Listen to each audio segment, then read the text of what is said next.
All four high-powered MPs responsible for working towards a fairer Britain have quit over claims the government is failing to create a more equal society.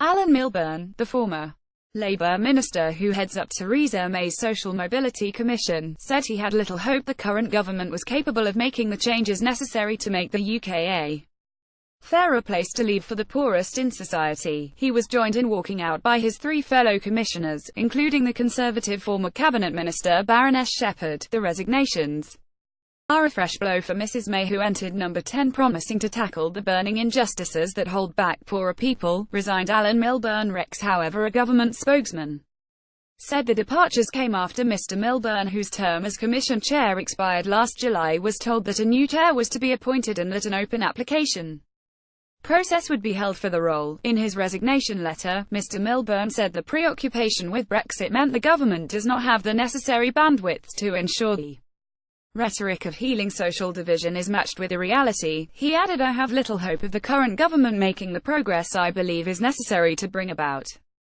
a fairer Britain. It seems unable to commit to the future of the Commission as an independent body or to give due priority to the social mobility challenge facing our nation. London is the best place for poor children to grow up." The resignations come just days after the Commission warned that unless the economic, social and local divisions laid bare by the Brexit vote were addressed, there would be a rise in far-right or hard-left extremism. In its report, the Commission said London and its commuter belt resembled a different country to coastal, rural and former industrial areas where young people face lower pay, fewer top jobs and commuting times nearly 4 times those in cities. Mr Milburn told The Observer the worst position in politics is to set out a proposition that you're going to heal social divisions and then do nothing about it. It's almost better never to say you'll do anything about it. It's disappointing at least that the government hasn't got its shoulder to the wheel in the way it should to deal with these structural issues that lead to social division and political alienation in the country. In America for 30 years real average earnings have remained flat.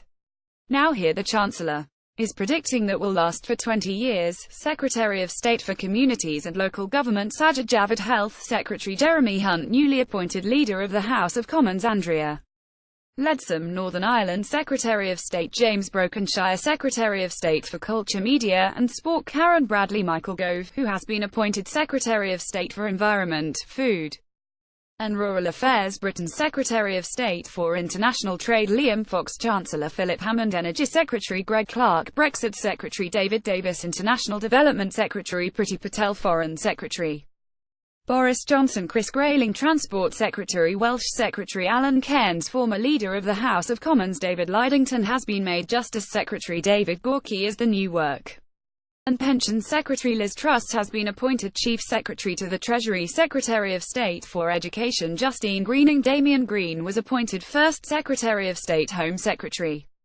Amber Rudd, Defence Secretary Michael Fallon. That has a consequence for people, but a political consequence as well. It means more anger, more resentment and creates a breeding ground for populism. For Labour, Shadow Cabinet Office Minister John Trickett said the resignations came as no surprise, as inequality has grown under the Tories, social mobility has totally stalled. Theresa May has rewarded the rich whilst holding everyone else back. He said, "It is no surprise the whole Social Mobility Commission has resigned in frustration. Under the Tories, how well people do in life is still based on class background rather than on talent or effort." A government spokesman said it is committed to fighting injustice and ensuring everyone has the opportunity to go as far as their talents will take them. "We are making good progress with social mobility. We have increased the national living wage, cut income tax for the lowest paid and doubled free childcare," the spokesman said. "We accept there is more to do and that is why we are focusing our efforts in disadvantaged areas where we can make the biggest difference." Additional reporting by Press Association.